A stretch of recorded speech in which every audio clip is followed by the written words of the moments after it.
Yeah, I wouldn't. Are we healthy? We're probably building. We're building towards round one, so we'll have a strong team this week, but it'll be about getting some minutes in. So a lot of the guys won't play full games. So I think we'll start strong and end up with a lot of kids playing. And you've been the whole way through with JK and Cripper. Seems like are you giving them a chance for round two to go to, or are you thinking? Cripper will struggle to get to round one, but we're hoping that JK, nothing going wrong between now and round one, he should be available. So he's if anyone's seen him run, he's running pretty well at the moment. Just got to get him on track. McGovern this week.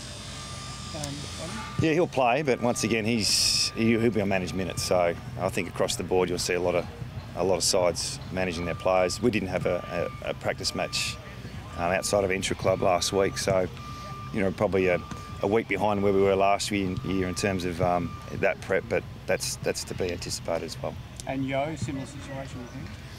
Yeah. Once again, we've probably got several players who need to get between 50 and 70 minutes out, so we'll use that opportunity this week. How do you balance looking at kids, Simo, before round one and getting minutes into your best players over these 2 games? Yeah, I think we're allowed 8 on the bench. Yeah. So that's our challenge, to give some opportunity to some players who've had really good pre-seasons and also get our senior players available for round one. So that's what we're working on at the moment. I think every club will be the same. Forward line especially, you could have a look at. Yeah. Maybe is Brander okay after this last? Brander's good. So he had a little bit of a corky on the weekend. Oscar Allen's been playing forward all pre-season.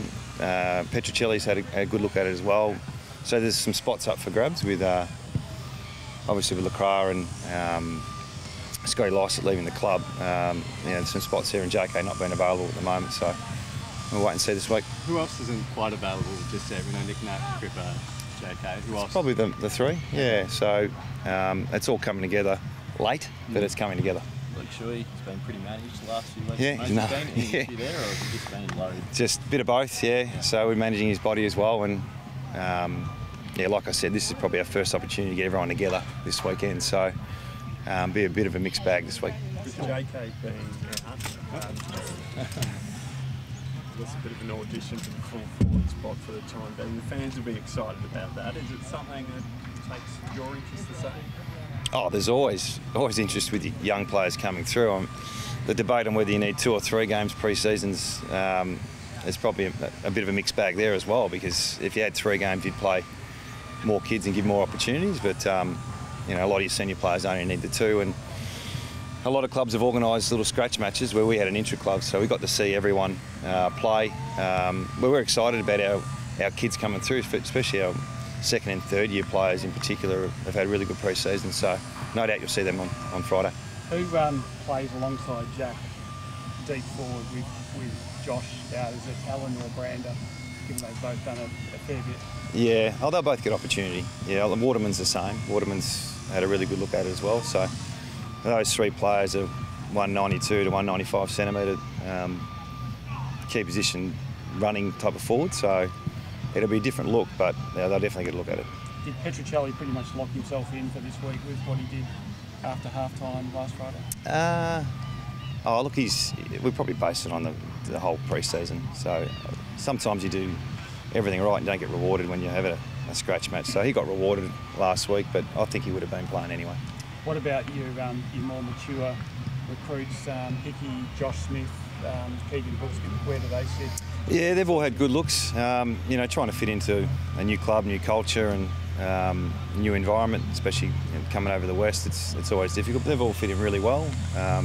They might get opportunity this week. We haven't finalised the side, but they've done nothing wrong since they've been here. They've done everything right towards playing, and a lot of them have done every minute of training as well. Would Hickey and Josh Smith be probable as opposed to possible? Yeah. So just your draftees, O'Neill and Foley, how have they adapted so far to training in the season? Yeah, a little bit different this year with our first years. They've been injury riddled, I suppose, and quite often in the draft you do get a lot of players with some history with injuries that you've got to get right before you start them. Unfortunately, this crop have all been working through their own injury issues, so I don't think we had any available last week. They all had little niggles. So they'll get opportunity, but they're probably a little bit behind where they'd like to be, but it's to be expected with first-year players. After any premiership, there's always talk about, will there be a hangover? What's the hunger like? What have you noticed with the group in terms of their hangover? No, training standards and all the indicators look good, but until you start playing games, I can't tell you. But the intent and the way they've handled themselves, I couldn't have asked for any more. And we'll find out. I don't think we'll find out this weekend, but as the season progresses, you'll know just as quick as I will. Is Friday more about the players getting through a full game, or do you want to implement your game style, and how much of that goes into Friday? Oh, it's a bit of everything. I think you want to consolidate what you've trained. These new rules will be interesting. We won't be changing a lot of what we do, but it's also getting our players available for round one, so we're a bit of everything. Adam, Last time, Josh had a bit too hard. How did he feel up after training? Well, he hasn't probably trained yet. He's just been running, so he's pulling up really well after his running base. And like I said, anyone who's watched him in the last couple of weeks, you don't think he'll be too far off once he starts getting on the track. So that's all heading in the right direction, and we're pretty confident he'll be right. do you expect? Did you get a bit of contact yesterday, testing the body? Yeah, a little. Yeah, so he'll get more on Friday, and we'll have a bit of a 15 minutes of match play today, and he'll keep building towards round one. But he's fit, so that's a good thing for him. Do you expect Josh to get a JLT Community Series match in, Adam, or you? I doubt it. We'll probably need to build him up and get him right for round one. Obviously, every premiership is memorable, but the way this one was won was particularly memorable. There's still a lot of talk about it. Would you like that talk to stop now and get on with the season? Like, what's your attitude to that as a coach? I think the way in which the game was played and how it was won, I think you can't hide away from such a special occasion, but we're aware of what's in front of us. So, yeah, we need to acknowledge what happened, but also understand where we're at. We've been working on 2019 since November. So the fact is we're still going to get asked about it, and boys still need to answer the questions, but we've still got a job to do, and there's another season in front of us. So that's the challenge for our players mentally. Physically, they've ticked all the boxes. Now it's the next step. Are you confident your players are with you on that they've all moved on and they're ready for what's ahead as opposed to looking back? Oh, look, I think it's a pretty humble group. I don't think they've necessarily got ahead of themselves. It's just dealing with questions and replays and interviews and all those things that come with it. It's a good problem to have, but until we start seeing them play, I'll back him in at the moment. As a coach, Nick Revold, highly respected player, yesterday spoke out about drug use amongst the modern day AFL player. Do you have any thoughts on it? Do you have any thoughts on the policy? Any way it could be changed, or any way perhaps the clubs could be bought into a little more to enable them to help more? It seems to be the running commentary this time of year every year. So to be honest, I don't know enough about it. I don't know enough about the results. Out of all the people that know about it, it's the AFL. So I'll leave it up to them. It's really something that I don't know enough about.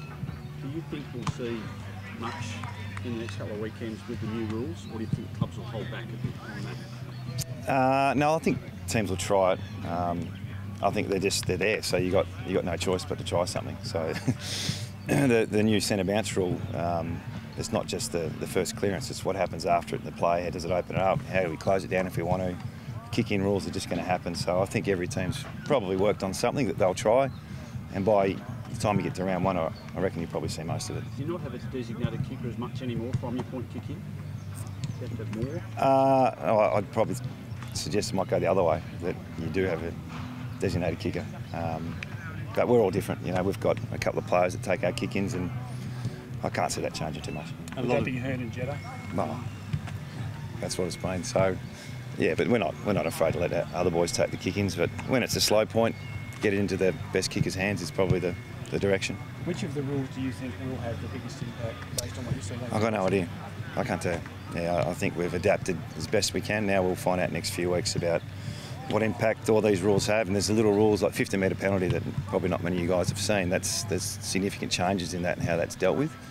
So what does that mean for the teams, the kick-ins, the centre bounces, even the hands in the back? They're all little things that I can't see how that's going to play out. Do you see any merit in the change in the guidelines for clean position out of the ruck? Because it seems like they can still get caught for holding the ball. It seems to have created a grey area out of it. I think that interpretation will take time. Yeah, we got caught a couple of times in our scratch match, which technically isn't holding the ball, but they called it. So they're human too, the umpires. They're going to make mistakes early on as well.